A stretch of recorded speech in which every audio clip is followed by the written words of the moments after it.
communication is everything. So I'm going to give you a little story. Well, you probably heard about the Navigator. Still processing the Navigator, what has to get done with the Navigator. But the brand new RV that we had to bring the RV in. We haven't done any long trips. I mean, probably the biggest trip for us was the trip to LL Bean, about an hour from here, and eating PF Chang's with my wife and I in it. That's probably been one of our longest trips, a couple hours. And we've taken a lot of little drive arounds and stuff.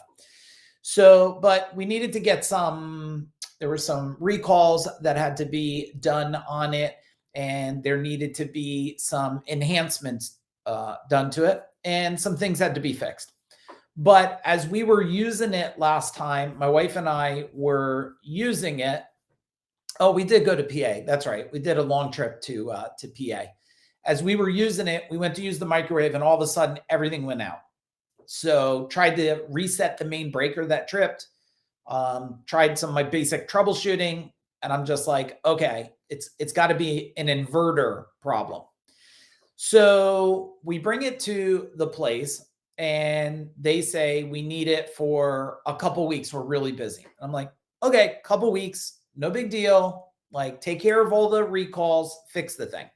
So now it's there 3 weeks, this thing. Okay. And you guys tell me how you would react. It's there 3 weeks. And then the woman calls me today. And after I called, because now I'm like, I haven't heard from anybody in a little while. And I have a trip to Florida that I'm going on in a couple weeks. So I called up and said, hey, I need you got to get back to me. So communication number one is you can't over communicate. You can only under communicate. All right. So the woman calls me back and she says, hey, here's the deal. We have the inverter is in. We're going to put it in, blah, blah, blah. Okay. Should be soon. All right, good. And she calls back again. She goes, hey, we have the inverter. We can't put it in because there's a recall on this area with the plumbing above the inverter, which I knew about because I'm in the Facebook groups. We knew that there was a problem with this. And here's the deal. We can't give you the RV back, okay, because we can't put the inverter in because of the recall. And if we put the inverter in, there could be like a fire problem. So I'm like, okay, but what does that all mean to me? So she says, what it means is we ordered parts and it's going to be 6 to 8 weeks. Now I already had some intel because my wife gave me some intel saying that, here's the deal. These recall they're doing is not working out the way they thought. So she says 6 to 8 weeks. So here's first off, before I keep going in the story, I want you to understand most relationships are destroyed by communication. Most cultures and businesses are destroyed by communication. Most communities are destroyed by communication. How you communicate, why you communicate, where you communicate, the intent behind the communication, how you think the person will perceive the communication, right? So she says, it'll be like 6 to 8 weeks. So I say, hang on a second here. I said, I got to ask you something. You're telling me it was originally going to be next week, which is going to mean you had the RV, the brand new RV, for a month. Okay. I said, no big deal. I'm patient. I didn't have a trip to go on. No big deal. Now you're telling me 6 to 8 weeks. And so now like 3 months, you're going to have the RV, $145,000 RV. You're going to have it for 3 months. So she goes, hey, I'm just in the service department.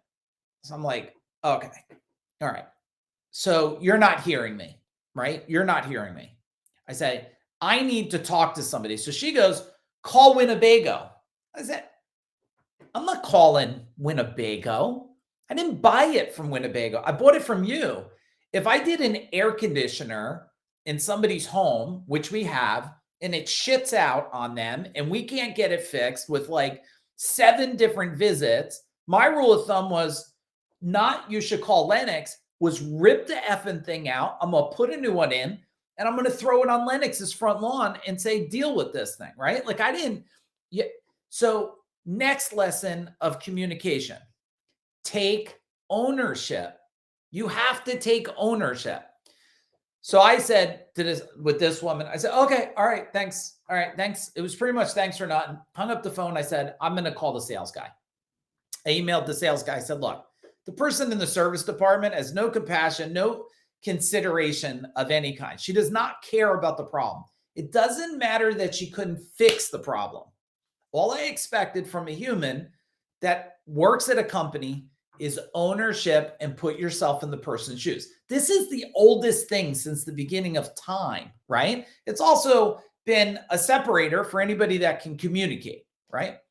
So I call the salesperson after getting off with this woman and I get him on the phone. So I say, look, here's what's going on. And he says, we're aware of the situation, but like, I'm just the salesperson. I don't work in the service department. Boom. There we go. This is where communication goes from communication to like the Hulk comes out. Not the right thing to do for communication. My wife's in the other room listening to the whole thing. Hey, Lou, please, what's happening? Lou, thank you so much, brother, for all your help. So now what happens is I Hulk out and my wife says, do you know how many times you said the F word? I'm like, I don't know. Could have been 20, 30, 50 times. Because now all I hear is another human, second human in a company not taking ownership of the problem. So now I said, look, here's the deal.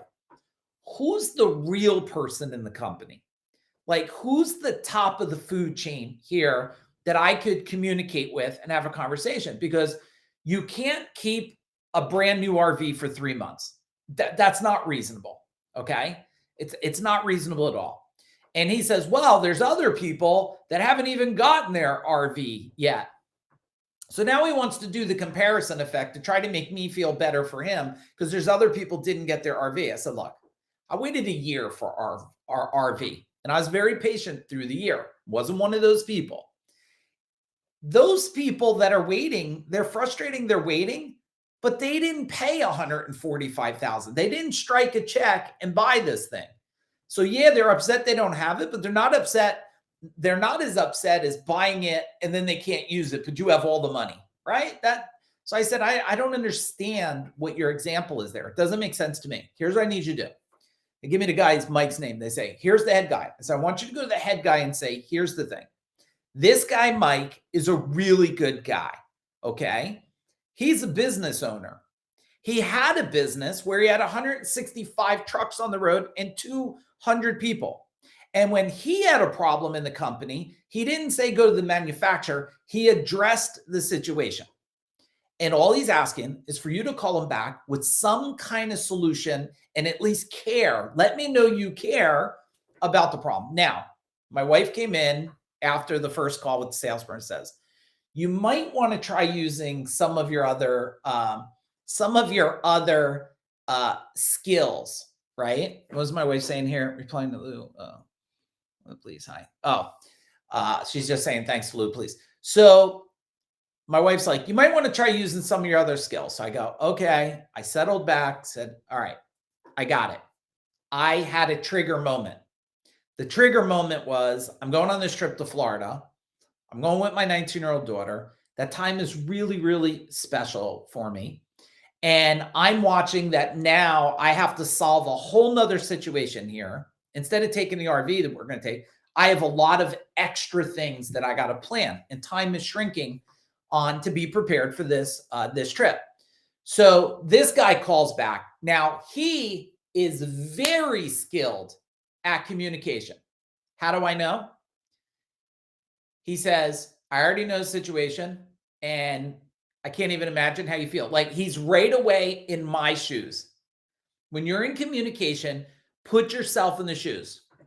I said, well, first off, I want to tell you, the girl in the service department, she needs coaching and training. She didn't take ownership. She did not even put herself in my shoes. He says, that's something we always work on and we will work on it. Check mark. Thank you. You heard what I'm saying and you're going to make your people better. My people, I will never tell anybody that all my people were perfect, never made a mistake. We made mistakes and we made good by mistakes. Okay. We made good by the mistakes. So now he says, okay, I said, I see three options here. Okay. Option one, you give me something to use until mine is fixed. So I could go on the trip and come back and I have something to use. So that's option one right there. Okay. Option two, take the thing back. Okay. Take it back, refund me my money. Winnebago's got the big problem, the recalls. And okay, I'll go find something else. I'll figure something else out. Right. And I told him, shame on me is it's a first year vehicle. I'm just thinking in 2021, 2022, you're coming out with a new year vehicle with this technology today. You must have tested the shit out of these things, right? You must have did really good due diligence on it. Okay, I was wrong. They didn't do good due diligence. They have a major problem that they don't have a good solution for yet. So in hindsight, I always say, okay, here's the problem. What am I learning? What would I do different? I wouldn't buy a vehicle that's a first round vehicle again. I wouldn't do it, right? So I said, you could take it back. Option number three, I'm open for a different suggestion that I'm not thinking about right now. He goes, well, taking it back might be a possibility. I have to go to Winnebago, but here's what's important. You got a trip coming up. And I was like, okay, skilled communicator. Back to why is Mike really, really frustrated here? It's not the RV's broken. It's not that it's 3 months. It's that I've been really patient and now I have to navigate this trip, right? I got to navigate this whole thing. And that's not part of the plan. And it's not like it's not like this problem with the inverter that they're dealing with has just popped up out of the blue. It's not like it just came up a couple days ago. It came up months ago. And they kept avoiding it. Matter of fact, I called the company before I brought the RV in and I said, listen to me, I got to ask a question. If I bring it in and you guys don't have a solution for that inverter, you're not going to tell me I can't take my vehicle, right? You're not going to tell me my vehicle is stuck there. And they said, nope, vehicle will not be stuck there. We'll do whatever we can. You'll take the vehicle. All right. So now I'm questioning if I could even, well, first off, what do I take the vehicle? You can't use nothing in it. I mean, the bathroom, you could put water in the toilet, use it, but that's it. You can't use any of the lights. You can't use anything in the back. There's nothing else to use, right? So it's no different than my box truck. I mean, my pickup truck at that point, except you could go in the bathroom and use that toilet with no functioning things in it and use a flashlight. So the big lesson here is if you're not skilled at communication, go back and look over time and ask yourself, what has good communication done for you through your life? And what has not good communication caused you in your life? Really start to ask yourself, can you start putting yourself in other people's shoes? I mean, with this whole pandemic, I think there's a lot of people that don't put themselves in other shoes. Like you look at people that want to get the shot versus not. I mean, those that don't, they have a fear. Those that do get it, they have a fear. And it's not for us to convince anybody who should be afraid of what. But you can easily put yourself in the other person's shoes and say, that's what that person is scared of, right? In the end, both people are avoiding death and sickness. So as you move around your life and you think about things, think about communication in the light of what is the other person thinking and feeling. So that's what I have for you tonight.